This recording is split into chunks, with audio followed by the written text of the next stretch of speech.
যাবে, সজ্ঞান যাবে, বাহ্যজ্ঞান তোর পড়িয়ে রবে। এই দশা করে যখন হবে তখন উড়বে চিদানন্দের নিশান। দেখেছেন কি সুন্দর সমাধান। তাহলে সনাতনের সূক্ষ্ম কথাটাই হচ্ছে তন্ত্র মন্ত্র যাগ যজ্ঞ যাহা কিছু বলো, ঈশ্বরকে পেতে হলে এক প্রেমই সম্বল।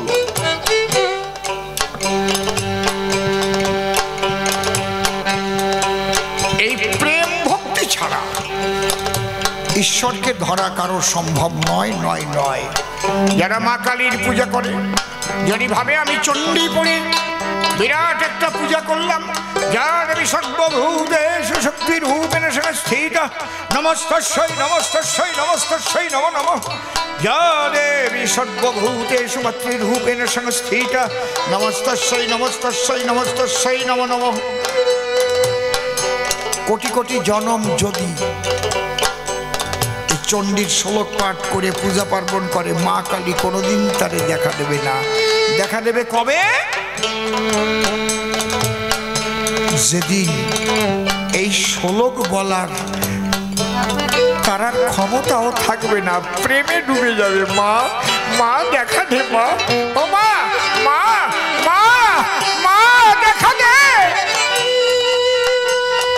ঠাকুর রামকৃষ্ণদেব তিনি কও লিখতে পারতেন না, চণ্ডীর চও পড়তে পারতেন না, শুধু মাতোয়ারা হয়ে যেতেন মা মা মা মা বলে। ইহাই হরি ঠাকুর বলিয়াছেন, ইহাই হচ্ছে আমার সনাতনের সূক্ষ্ম কথা। আজকে ভরিয়ে গেছে, আবর্জনায় ভরিয়ে গেছে। এই কথাটাই বলতে এসেছিলেন গৌর সুন্দর, কিন্তু তার কথা মানা হয়নি। যদি গৌর সুন্দরের কথা সবাই মেনে নিত, তাহলে হরিচাঁদ হয়ে তার আসার দরকার হতো না।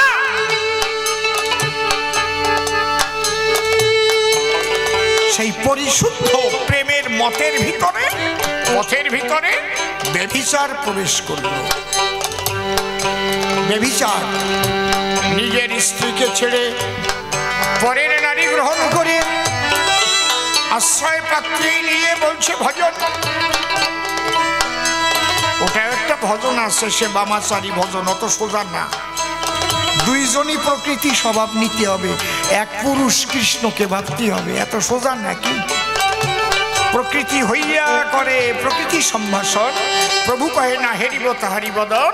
প্রকৃতি হইয়া করে প্রকৃতির সঙ্গ, দিনে দিনে বাড়ে তার প্রেমের তরঙ্গ।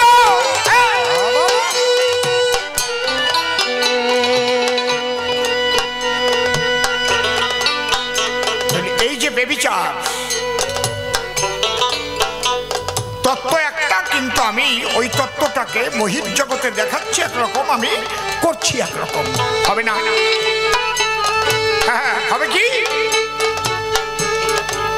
তবে সাবধান, মতুয়াদের মধ্যে যেন ব্যভিচার প্রবেশ না করে। মতুয়াদের মধ্যে কিন্তু ব্যভিচার স্বতঃসিদ্ধ নয়, খুব সাবধান। ব্যভিচার দেখলে আপনারা কোনো মতেই তাকে সমর্থন করবেন না। সে যে করুক, আমি করি, তুমি করো, যে করুক। কারণ আমার অশ্বিনীকর্তার গান আছে, আমার হরিচন্দ্রের অপার লীলা রে, লীলা বোঝে সাধ্যকার, লইয়ে নিজ নারী ব্রহ্মচারী এলেন ঘুষাইতে ব্যভিচার। আমি যদি মতুয়া গোসাই হই, আমি যদি ব্যভিচারে লিপ্ত হই, তাহলে আপনারা যদি আমাকে ক্ষমা করে দেন, তাহলে এই ব্যভিচার ছড়াবে, কিন্তু ক্যান্সারের মতো ছড়াবে। একটা কথা বলতে হবে, না বললে হবে না। হরি ঠাকুর দেহ রেখেছেন, সুরগুলো সব ঠিক করে না, আমি কথা বলছি, তোমাদের সুযোগ দিচ্ছি। তার গোসাই সেই যে বিরহ, শ্রীহরি বিরহ, তার মধ্যে অহরহ। অমা মাগো, একটু আমার দিকে লক্ষ্য দিয়ে এক মন দিয়ে শোনো, দেখো কি সুন্দর শুনছি। কাজে লাগবে এর এক একটা কথা, কোনো একটা কথা ধরে নিয়ে গেলে কাজ হবে। তাই উনি দক্ষিণে গান করতে গেছেন সুন্দরবনের পাশে। যে বাড়ি গেছে ওই বাড়ি একটা মণ্ডপ আছে। আগে তো মন্দির টন্দির ছিল না, পাকা মন্দির তো মণ্ডপ ছিল, টিনের মণ্ডপই বানাতো, কাঁচা ঘর। উনি বারান্দায় স্নান করবে বলে তেল মাখতেছে বসে বসে। তারক গোসাই গেছে মানে কিছু লোকজন আসছে তো, ও 10-20 জন লোক তো আসবেই। তা উনি যখন বসে বারান্দায় তেল মাখছে নিজের গায়ে, ওই তেল মাখতে মাখতে না ডুবে গেছে শ্রীহরি ভাবের ভাবনায়।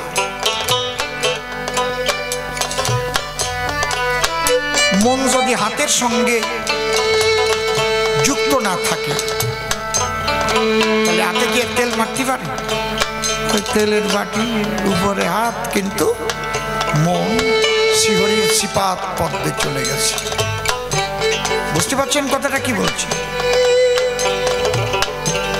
বাড়ির মালিকের একটা মেয়ে ছিল, যুবতী মেয়ে।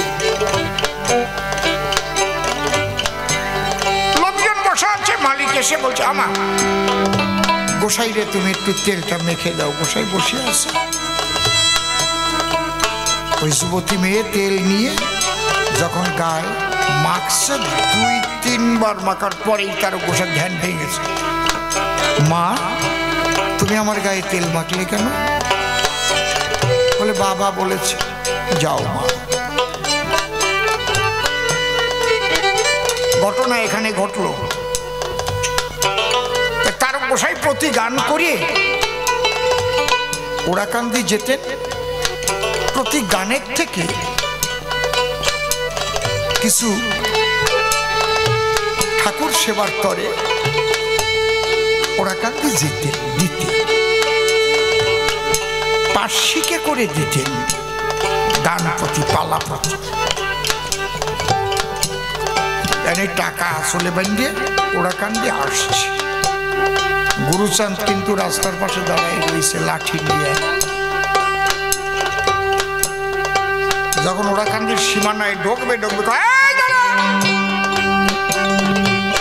এই সীমানার মধ্যে ঢুকিস নিয়ে। যে গুরুচাঁদ তারক সরকারকে দাদা ছাড়া বলতো না,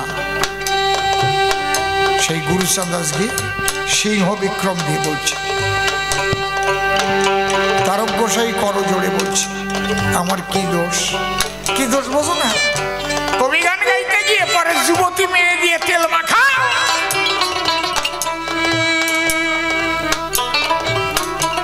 সে কি রূপ গুরুচাঁদের! তখন তারক গোসাই করো জোরে বলল গুরুচাঁদের ধারে, বাবা একটা কথা বলি।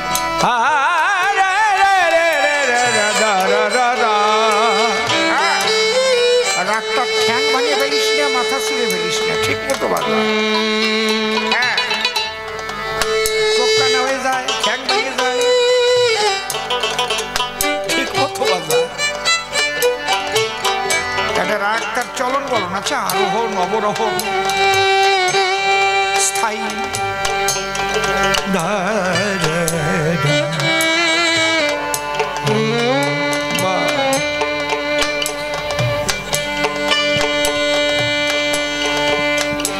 যখন গুরুচাঁদ বলছে যে কবি গান গাইতে যাও আর পরের যুবতী দিয়ে তেল মাখাও, তারক গোসাই ডেকে বলছে তুমি ওরাকান্দি ছিলে, এখান থেকে যখন তেল মাখা দেখতে পেলে তখন তোমার তারক কোথায় ছিল? তুমি তা দেখো নাই। তখন কি তোমার তারক এই দেহের মধ্যে ছিল না শ্রীহরি পদে মোহর দিয়ে?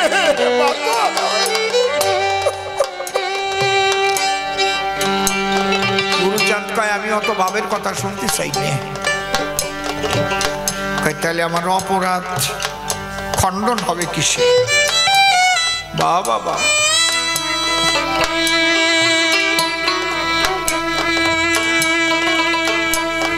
একটা খালি তেলের টিন নাও, জেরের টিন, আর এখন লাঠি নাও।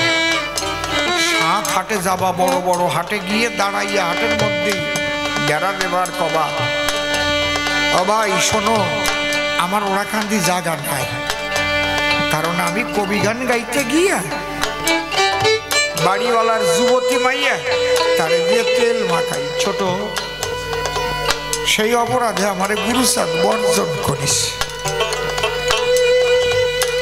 বাবা একটু শুনে যাও যে কি কঠিন, ভাবিয়া না যে খুব সহজ, সূক্ষ্ম জিনিস। কারণ বসাই সেই জেরের হাতে হাতে যাই, তোমরা শোনো সবাই, আমার ওরাকান্দি জায়গা নাই, আমি কবি গান গাইতে গিয়ে বাড়ির মালিকের যুবতী মাইয়া তারা দিয়ে তেল মাখাই, তাই বাবা গুরুচাঁদ আমারে বর্জন করে। 7 হাতে ঢেরা দেবার পরে যখন তারকচাঁদ এসেছে ফিরে, গুরুচাঁদ হস্ত প্রসারিত করে বলছে, আসো দাদা আমার করে আসো। কয়টা আমার এদের ঢেরা দেওয়া যেতেন। গুরুচাঁদ গুণমণি ডেকে বলে, আমি ভালো করে জানি একটা নারী কেন, লক্ষ লক্ষ নারী উলঙ্গিনী হয়েও যদি তৈল মর্দন করে আমার তারকের গায়ে, তাতে কি আসে যায়, কিন্তু এই মতুয়া মতবাদটাকে রক্ষা করার প্রয়োজন ছিল বলে তোমারে দিয়েই করালাম। হাটে হাটে আমারে ক্ষমা করো, কারণ তুমি যেখানে গান গাইতে গেলে লোকজন দেখেছিল যে তারক গোসাই যুবতী মেয়ে দিয়ে তেল ডলে, এরপরে মতুয়ার বাজারে ওই তেল ডলাডলি আরম্ভ হয়ে যেত। যে বেবিচার মুক্ত করবার জন্য আমার বাবার আগমন, একটু তেল ডলার জন্য, তাও ইচ্ছে করে দেয় না।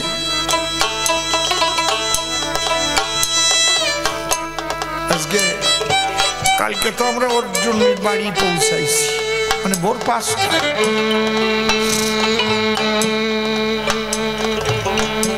27 থেকে 28 বছর আগের থেকে ওর বাড়িতে আসি যায়। সমান ভালোবাসা, সেই প্রেম প্রীতি। ওর তো ছেলে নাই, কয়টা মেয়ে,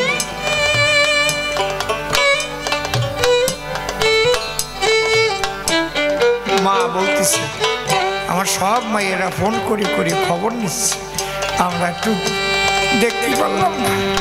ছোট মেয়েটা এখনো বিয়ে হয় নাই, MA পাস করেছে ইংলিশে অনার্স। এই ভালোবাসা ঠিক রাখতে গেলে নিজে ঠিক থাকতে হবে না, নাকি? নিজে ঠিক থাকবে না, নিজে ঠিক না থাকলে তাহলে জুতোর বাড়িও তো খাতে পারো।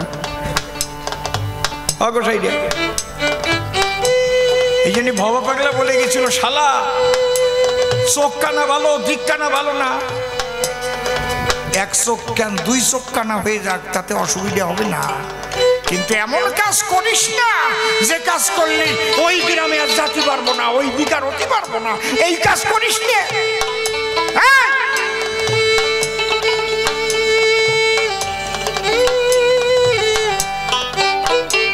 চোখ কানা ভালো, দিক কানা ভালো।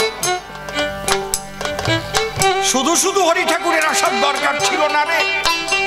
যদি আমার গৌরাঙ্গের সেই পবিত্র মতবাদ তার মধ্যে এই বেভিচার প্রবেশ না করত, তাহলে হরিচাঁদ ঠাকুরের আশা লাগতো। কিন্তু আমি সাবধান করে দেই মানা, পবিত্র মতুয়া মতবাদের মধ্যে যেন বেভিচার প্রবেশ করে না। যদি কেউ বেভিচারী হয়, নিবেদন করি আপনাদের রাঙা পায়, তাকে কঠোর হাতে মতুয়ারা যেন দমন করে। আমি হোক, তুমি হোক, যে হোক, তাহলে কি হবে? ভয় থাকবে না। মতুয়া মতে থেকে বেবিচারী করা যায় না, কারণ বৈষ্ণব মতে বেবিচার একটা স্বতঃসিদ্ধ সম্প্রদায় আছে। তার মানে কি? বিধবা মেয়েদের নিয়ে ঘোরা,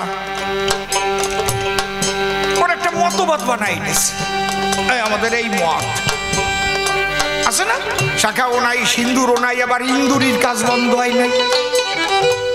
ওসব হবে কেন? কে দেশে মত? গৌরাঙ্গ দেশে না নিত্যানন্দ দেশে? কে দেশে? শ্রীরূপ সনাতন ভট্ট রঘুনাথ, শ্রীজীব গোপাল ভট্ট দাস রঘুনাথ এই 6 গোসাই জমে ব্রজে করলেন বাস। রাধা কৃষ্ণ নিত্য লীলা করিলেন প্রকাশ। এর কোন গোসাই বিধবা নিয়েছিল? কে ছিল? তাহলে এই যে বেবিচারকে আচার সিদ্ধ করিয়ে নিয়ে একটা মতবাদ তৈরি হয়েছে, এইরকম যেন হয় না যে আমি গোসাই সাজলাম, দীক্ষা দিলাম, আমি শিষ্যের বউ নিয়ে চলে গেলাম। এ যেন মতুয়ার মধ্যে না ঢোকে। মতুয়া মতবাদটা খুবই সূক্ষ্ম এবং সনাতনের পবিত্র সূক্ষ্ম গুড়ো গম্য তত্ত্ব এর মধ্যে রয়েছে, তা না হলে হবে না, প্রেম সরে যাবে। প্রেম নগরে বাজিবে বাসা, প্রেম নগরে বাজিবে বাসা,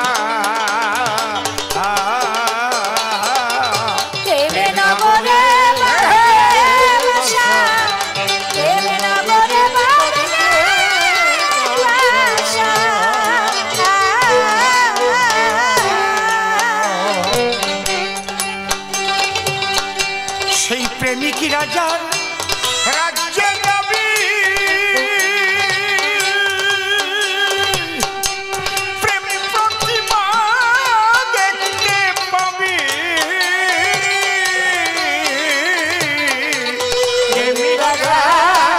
রাজ্যে যাবি, প্রেম প্রতিমা দেখতে পাবি।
প্রেমের পোস্তায়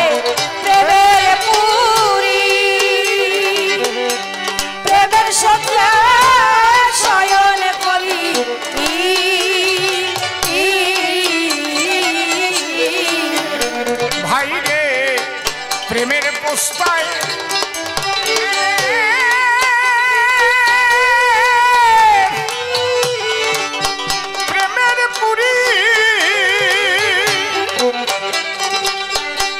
প্রেমের সজ্জা শয়ন করি,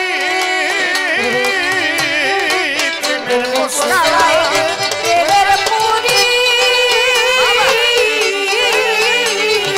প্রেমিক চূড়ামণি হরি হরি বলো।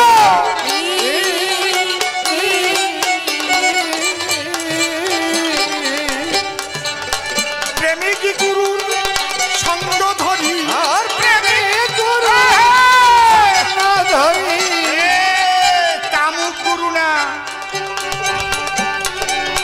প্রেমিক গুরু। এই কামুক গুরুদের জন্য বহু সংসার ভেঙেছে। মানুষ বিশ্বাস করে আর বিশ্বাসঘাতকতা করে এই কামুক গুরুরা গুরুর বেশে সংসারে ঢুকে বহু সংসার ধ্বংস করেছে। তাই প্রেমিক প্রেমিক গুরু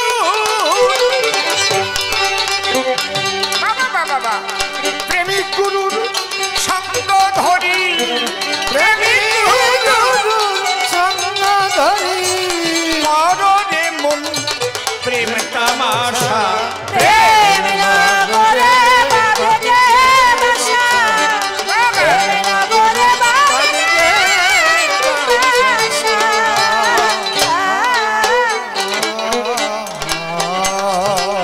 যিনি কাম কামনাকে জয় করতে না পেরেছেন তার দীক্ষা দেওয়া ক্যান্সারের চাইতেও অপরাধ বেশি।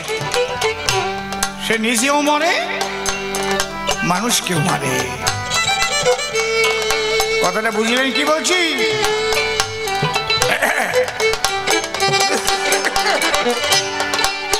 মিলাইয়া প্রেমের মেলা ভাইরে দুলাইয়া প্রেমের দোলা মিলাইয়া প্রেমের মেলা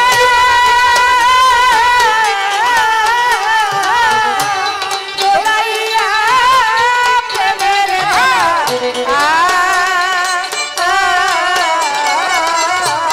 খেলবি রে প্রেমের খেলা খেলবি রে মোর প্রেমের খেলা খেলবি রে প্রেমের খেলা পাতিয়া প্রেমেরই পাশা প্রেম নগরে বাঁধে বাসা প্রেম নগরে বাঁধে বাসা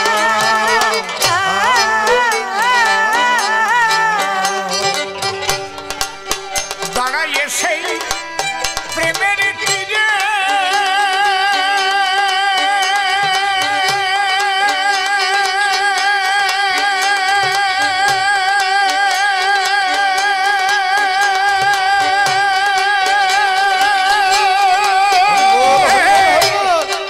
স্নান করো মন প্রেম সাগরে দাঁড়াইয়ে হরি হরি বল, হরি হরি বল।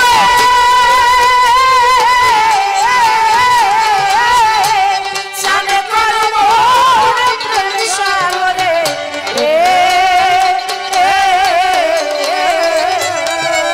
ডুবি দিলে সেই প্রেমের নীরে দিলে সেই প্রেমের নীরে ডুবি দিলে সেই প্রেমের নীরে ছুটবে না তোর প্রেমের নেশা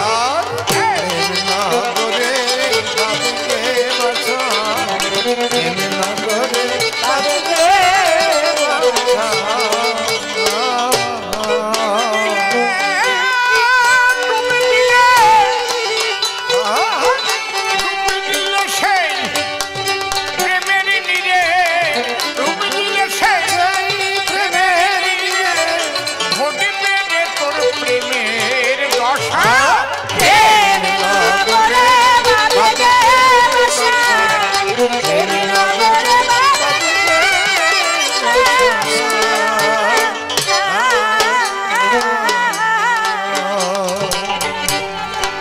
প্রেম রাজ্যে রাজা দিলি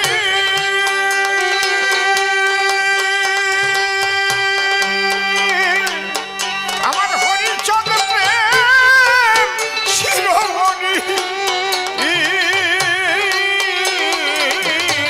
প্রেম রাজ্যে রাজা যিনি আমার হরিচন্দ্র শিরোমণি তার প্রেমের দোকান প্রেমের খনি প্রেমের খনি তার এই যে প্রেমের দোকান জয় জয় শক্তি হরি বিমলকে হরি হরি বলো। তার প্রেমের দোকান প্রেমের খনি প্রেমের খনি ওরে প্রেমিক তোমার এই ব্যবসা প্রেম নগরে বাঁধে বাসা প্রেম নগরে বাঁধে বাসা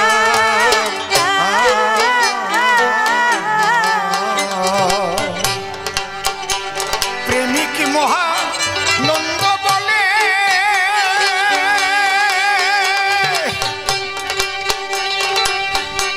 আমার হরিচাঁদ কি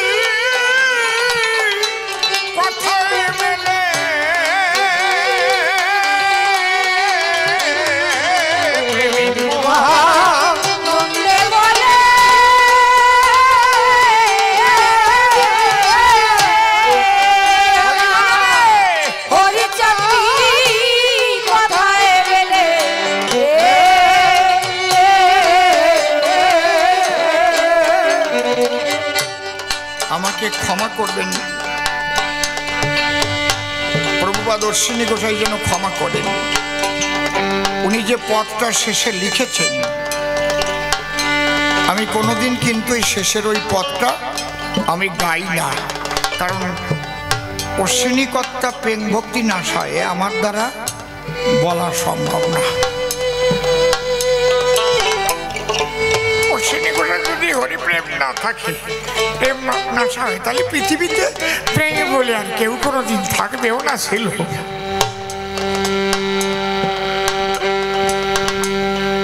উনি লিখেছেন, কারণ সবসময় মহাজনেরা নিজেকে ছোট করেই লেখে।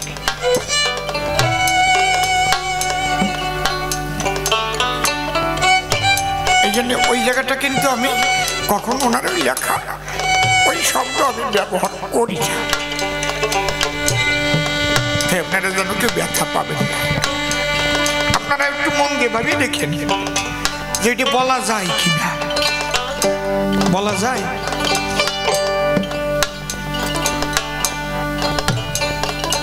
যে অশ্বিনী কর্তার গান শুনে বনের পাখি পর্যন্ত চোখের জল ফেলে,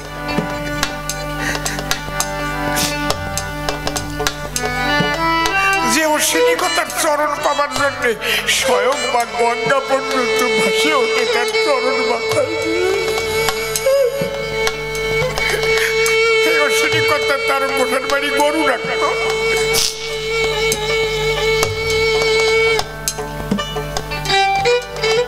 ওই যে তার কর্তার বাড়ির কেবল পুক ধরে যে মাঠে আমরা গান করে আসলাম, তার পাশেই তো ওই জলাধার নবগঙ্গা বলে।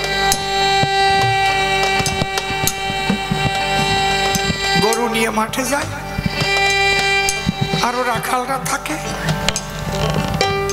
আর ওই জায়গায় এমন একটা গাছ, যে গাছের ডাল একদম জলের একটু উপর দিয়ে একটা ডাল গেছে, অশ্বিনী কর্তা ওই ডালে বসে পাও ঝুলোয় ঝুলোয় গান গাচ্ছে।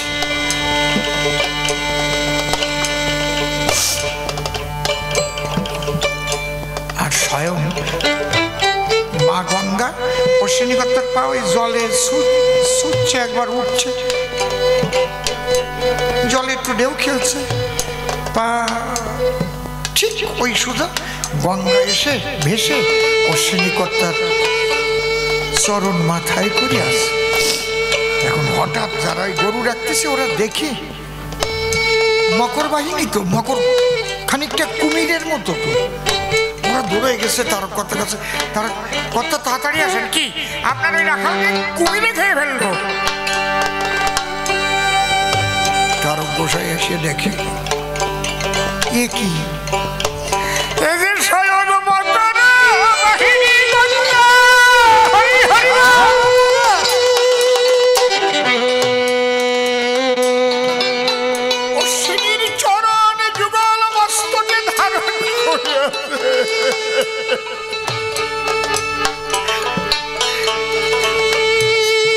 কে আমার বাড়িতে গরু রাখছে, কে?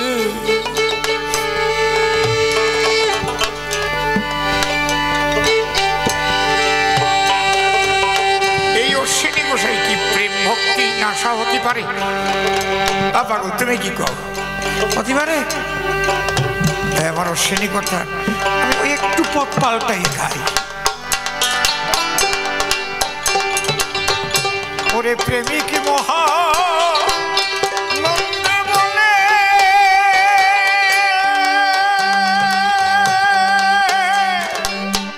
আমার এই হরিচাঁদ কি কথায় বলে,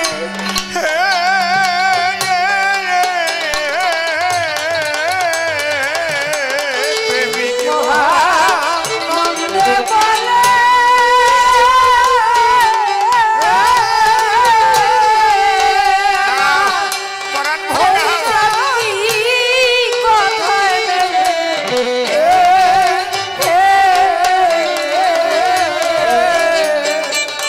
কথাই মেলে না, হরিচাঁদ কৃষি মেলে, প্রেমে মেলে।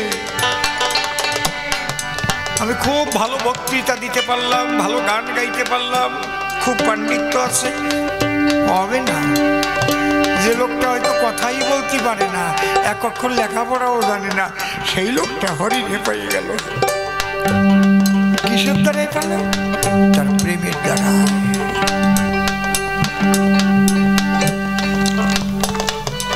তার ভালোবাসার দ্বারাই সে হরিকে হৃদয় মন্দিরে আমার হৃদকদম্ব তরু বলে দাঁড়াও।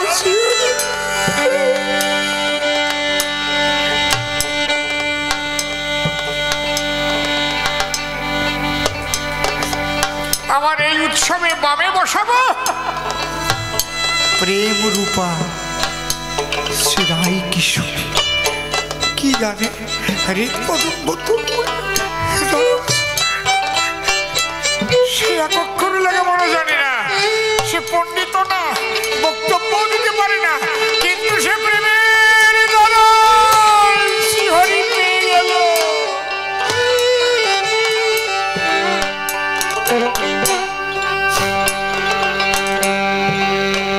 ইহাই প্রকৃত সনাতনী ভক্তিবাদের সূক্ষ্ম কথা।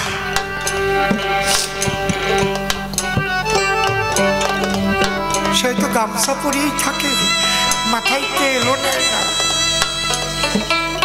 ভালো খেতেও চায় না, ভালো বিছানায়ও শয় না, কিন্তু তার হৃদয়ের মধ্যে প্রেম ভরা আছে। বাবা হ্যাঁ বাবা,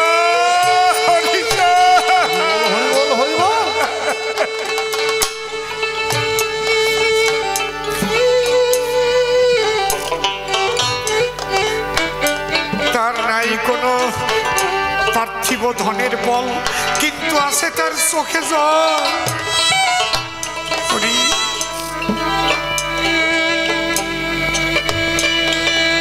তোমরা বলে বলে দাও হে হরি ভক্ত,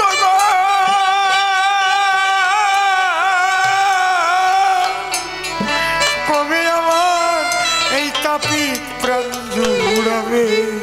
হরি বলো, সে মানুষ শুধু ভক্ত শব্দ করে আর ভক্তের চরণ ধুলি অঙ্গে মাখে আর ধুলায় বলে হরি হরি হরি বল।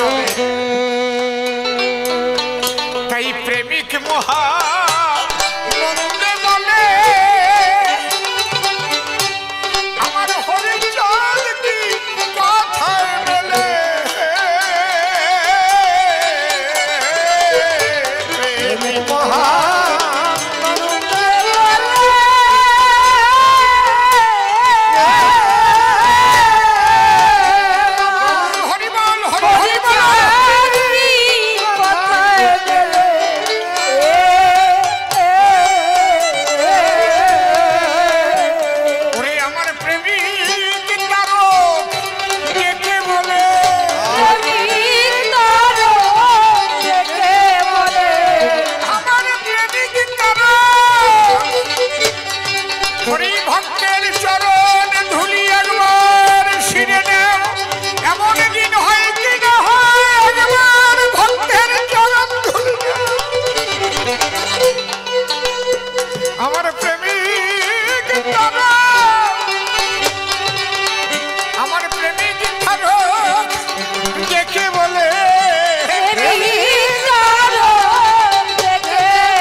সনাতনের সূক্ষ্ম তত্ত্ব শোনো দিয়ে মন। সত্য আর ব্রহ্মচর্য আগে করো পালন। ওইসব মালা ঝোলা যা কিছু বসন ভূষণ বহিরঙ্গীয় বাস, ওতে কিন্তু পৌঁছাতে পারবে না শ্রীহরির পাশ। ওগুলো মনকে তৈরির সহযোগিতা করবে বলি তোমাদের ধারে, কিন্তু মনের পবিত্রতা যেন থাকে মনের ভিতরে। আর মনের পবিত্রতা না থাকলে বহিরঙ্গীয় বসন পাবে না তোমরা সেই হরি পরম ধনে। ব্রহ্মচর্য রক্ষা করো, সৃষ্টি রক্ষা করে, ইহাই সনাতনের সূক্ষ্ম তত্ত্ব কহিলাম তোমারে। লয়ে নিজ নারী ব্রহ্মচারী সচ্চরিত্র রবে, হাতে কাম মুখে নাম সদা সত্য কথা কবে। পরশতী পরপতি কবু না স্পর্শিবে, তুমি না ডাকিলে হরি তোমারে ডাকিবে। তাই সত্যবাদী জীবন প্রিয় হইবে যে, না থাকুক তার ক্রিয়া কর্ম হরি তুল্য সে। সেই সূক্ষ্ম তত্ত্ব দিতে হরি এসেছেন এবারে, একমাত্র প্রেমের দ্বারাই কিন্তু পাওয়া যাবে তারে। তুমি কিসের মালা পরবে, কি পোশাক পরবে, এটা বড় কথা নয়। ভাবগ্রাহী জনার্দন তার নাম নিলাম পরিচয়। তোমার যেন ভিতরের ভাব সুপবিত্র থাকে, পরিষ্কার জবাব দিয়ে গেলাম দাঁড়াইয়ে সভার বাকে। দেখি এরপরে আমার নকুল দত্ত কোন কোন কথা কয়, কোন ভাবের ভাবধারা সে উঠাই লয়। আমি একা একা এত বেশি বলতে যাব কেন, নকুল ভাই এসে এবারে একটু গাইবে গান। তার ভাবের কথাগুলো প্রকাশ করে যাবে, তারপরে অসীম সরকার পুনরায় আসবে। আবার রাজেন্দ্র সরকারের ভূমিকায় কথা কব, নূতন প্রশ্ন জানবে তার জবাব দিয়ে যাব। অন্তরে অন্তরে আমি হলাম বড় সুখী, জবাব দিতে আমি তার রাখি নাই তো বাকি। এরপরে এসে রসাভাসে বলবে ভালো কথা, তার কথা শুনবে না যত বিজ্ঞ শ্রোতা। তার কথা শুনে শুনে মনে আসে ভাবো, আবার এসে আমি কিন্তু আসরে দাঁড়াবো। যেসব প্রশ্ন আমাকে সে করে যাবে দান, ধরে ধরে সভা করে দেব সমাধান। কেন আর বেশি কথা বলিবারে যাই, পুরো পুরো চরণেতে প্রণতি জানাই। সাধু গোসাই কাগজ জানা দেবেন শ্রীচরণ, ধন্য হবে পেয়ে আমার জীবন। তবে আর বেশি বলে কিংবা প্রয়োজন, আমার মতো ভাব আমি করি সমাধান। যাকে চলে বেশি বলে প্রয়োজন নাই, আমার মতো ভাব আমি ক্ষান্ত করতে চাই। এরপরে নকুল দত্ত সভাতে আসিবে, এবার ভাবে মত্ত হয়ে দেখেন কত কথা কবে। এবার তার কথা শুনে শুনে আমার আছে ভাবো, আমি পুনঃ এসে সভাপাশে জবাব দিয়ে যাব। প্রথমবারের ভাব আমার ক্ষান্ত হয়ে গেল। জয় জয় হরিচাঁদ গুরুচাঁদ তারকচাঁদ হীরাবন রাধা কৃষ্ণ নিতাই গৌর রাম সীতা মাতা পিতা প্রেমানন্দে হরি হরি বল। জয় জয় সকল সনাতনী পিতা একবার হরি হরি বল, হরি হরি বল, হরি বল। জয় ভবা হরি বল। হ্যালো, রিভাইভটা কেটে যাচ্ছে কেন বাবা? সে ভাষাটা থাকছে না কেন? মেশিনের দোষ। চেক, হ্যালো চেক, এই এবার আছে, পরে আর থাকে না, কারণ কি? হরি বল।